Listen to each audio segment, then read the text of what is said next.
నమస్తే welcome to our channel. మాజీ మంత్రులు కొడాలి నాని, పేర్ని నాని శనివారం సాయంత్రం కొడాలి నాని ఇంట్లో భేటీ అయ్యారు. అసలు ఈ భేటీ వెనక రహస్యం ఏంటి? ఏదైనా కుట్రకోణం ఉందా? లేదు అంటే వీళ్ళ అరెస్ట్ గమనించే వాళ్ళు ఏదన్నా ప్లాన్ చేస్తున్నారా? ఇటువంటి అంశాలన్నీ కూడా చర్చించడానికి మనతో పాటుగా ఉన్నారు senior political analyst Srinivas Jonnalagadda గారు. నమస్తే సార్. నమస్కారం. సార్, కొడాలి నాని 2019 నుంచి 2024 వరకు కూడా తన నోటు దురుసుతో ఏ విధంగా ప్రవర్తించేవారో అందరికీ తెలిసిందే. కానీ కూటమి ప్రభుత్వం అధికారంలోకి వచ్చిన తర్వాత చాలా సైలెంట్ అయిపోయారు. ఇకపోతే ఆయన 2019 నుంచి 2024 మధ్యలో టీడీపీ కార్యాలయంపై దాడి, పెట్రోల్ ప్యాకెట్లు వేసి దాడి జరిగినటువంటి కేసులో నిందితుడిగా ఉన్నారు కొడాలి నాని. అదే కేసులో ప్రతి శనివారం కూడా ఆయన పోలీస్ స్టేషన్కి వెళ్ళి సంతకం పెట్టాల్సినటువంటి పరిస్థితి. మరి మొన్న శనివారం ఆయన సంతకం పెట్టి వెళ్ళిన తర్వాత తన ఇంట్లో పేర్ని నాని, కొడాలి నాని ఇద్దరు భేటీ అయ్యారు. ఈ భేటీ వెనుక రహస్యం ఏమై ఉండొచ్చు? అదే కాకుండా దేని గురించి అన్న చర్చించారంటారా? అరెస్ట్ ఖాయమని చెప్పి భావించే ఏదైనా కుట్రకోణం చేయాలని వ్యూహ రచన చేస్తున్నారా? ఏమంటారు? ఏముండదండి, జోగి జోగి రాసుకుంటే బూడిద రాలదని. ఇప్పుడు వీళ్ళు కలిసిన దాంట్లో వీళ్ళు ఏం మాట్లాడుకుంటారు? రేపు రాబోయే రోజులు ఎలా అంటే తెలుసు, ఇద్దరికే తెలుసు. ఇద్దరు కూడా అరెస్టుల భయంతోనే బిక్కు బిక్కమంటా ఉన్నారు. ఎందుకు బిక్కు బిక్కమంటా ఉండాల్సి వచ్చిందంటే, ఒకప్పుడు మురిగే కుక్కలా ఉన్న కొడాలి నాని ఇప్పుడు తోక ముడుచుకున్న కుక్క అయ్యాడు. సో అందుకని అప్పుడు ఆ రోజున తనకు అర్థం కాలేదు, ఇప్పుడు అర్థమైంది చేసిన తప్పేంటనేది. అసలు భాషను మార్చేసిన వ్యక్తి కొడాలి నాని. అసలు రాజకీయ భాష అంటే ఎలా ఉండాలి, దానికి ఎంత హుందాగా ఉండాలి అనే దాన్ని మొత్తం పూర్తిగా కాంట్రాస్ట్ చేసాడు. అంటే రాజకీయ నాయకులు ఎలా ఉండకూడదో అలా ఉండేలా చేశాడు, ఎలా మాట్లాడకూడదో అలాంటి భాష అంతా వాడాడు. సో ఇప్పుడు దానికి పర్యవసానంగా ఈ రోజున చాలా ఇబ్బందులను ఎదుర్కొంటా ఉన్నాడు. సైలెంట్ అయిపోయాడు, ఒక రకంగా అజ్ఞాతంలోకి వెళ్ళిపోయాడు. ఇప్పుడు పేరు నాని విషయం కూడా అదే పరిస్థితి. బియ్యం కుంభకోణంలో మరి సాక్షాత్తు భార్యని ఇరికించిన ప్రబుద్ధుడు ఇతను. సో ఇప్పుడు ఆ భార్యని కాపాడుకోవటం కోసం, తనని కాపాడుకోవటం కోసం, తన కొడుకుని కాపాడుకోవటం కోసం నానా కింద మీద పడుతున్న పరిస్థితి. ఒక టైంలో చంద్రబాబు నాయుడు ప్రాపకాన్ని కూడా ఏదో విధంగా ఆయన నుంచి ఏదో సానుభూతి పొందాలని కూడా చూశాడు. ఏదో ఒక మాటను వాడుకొని, అంటే ఆడవాళ్ళ మీదకి మహిళలు పెట్టలే, మనం కొంచెం ఉండకూడదా, మనం దురుసుగా ప్రవర్తించవద్దు, వాళ్ళని ఇరికించవద్దు ఏ కేసుల్లోనని స్వయంగా చంద్రబాబు నాయుడు గారే మాట్లాడారని తన భార్య గురించి తను బయటపడే విధంగా మాట్లాడుకోవడం కోసం పేరు నాని మాట్లాడాడు. సో ఇవన్నీ అంటే ఏంటంటే అభద్రతాభావంతో వచ్చిన మాటలు ఇవన్నీ. కేసుల భయం అయితే ఇద్దరిని వెంటాడుతూనే ఉన్నాయి. ఇంకా ప్రస్తుతానికైతే కొడాలి నాని మీద ఇంకా ఛార్జ్ షీట్ ఇంకా పెట్టలేదు. అది ఇప్పటికే 2 నెలలు అయిపోయింది. 2 నెలలుగా అతను ముందు హైకోర్టుకి వెళ్ళాడు బెయిల్ కోసం. వెళ్తే అక్కడ కింది కోర్టుకి వెళ్ళి దాని గురించి పంపిస్తే గుడివాడ కోర్టులో అయితే అతనికి ముందస్తు బెయిల్ అయితే వచ్చింది. ఈ బెయిల్ ఒక ఛార్జ్ షీటు ఇంకా మనకి ఇంకా అదే తనకి ఇంకా ఛార్జ్ షీట్ చేయలేదు కాబట్టి, పెట్టలేదు కాబట్టి అది ఇంకో 2 వారాలు కంటిన్యూ చేస్తున్నారు ఇప్పుడు. సో ఇందులో భాగంగా మరో 2 వారాలు అతను సంతకాలు పెడతాకి రావాల్సి ఉంటుంది. ఇదివరకైతే మంగళవారం శనివారం పెట్టేవాడు, ఇప్పుడేమో శనివారం ఒకటే వచ్చి సంతకం పెట్టి వెళ్తా ఉన్నాడు.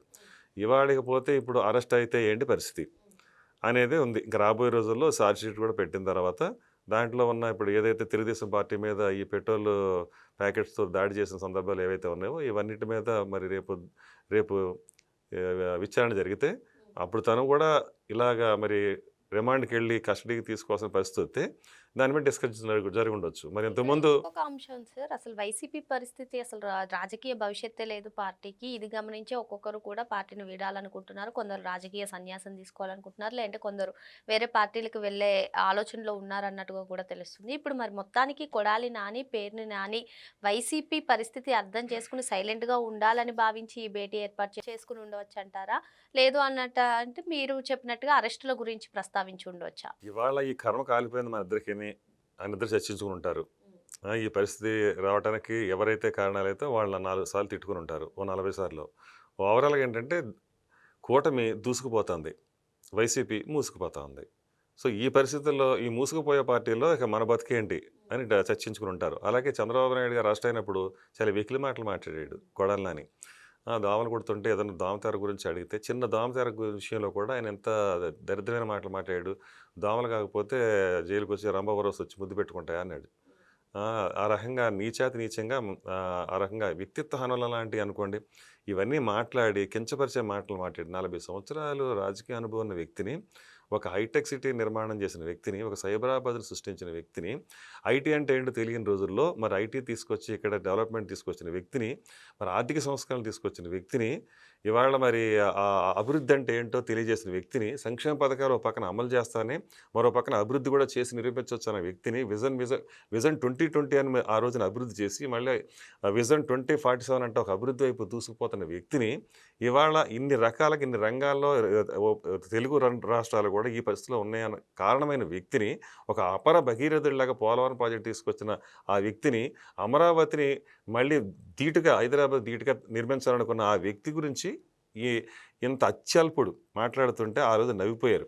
కాబట్టే అలాంటి వ్యక్తి గురించి ఇలాంటి వ్యక్తులు మాట్లాడారు కాబట్టే, మాట్లాడించారు కాబట్టే వెనకుండి జగన్మోహన్ రెడ్డి ఇవాళ ఆ పార్టీ నామరూపాలు లేకుండా నాశనం అయిపోయింది. ఎందుకంటే ఏదైనా పోటీ పడాలనుకున్నప్పుడు అభివృద్ధిలో పోటీ పడాలి, అంతేగాని ఇలాంటి అరాచకంలో కాదు.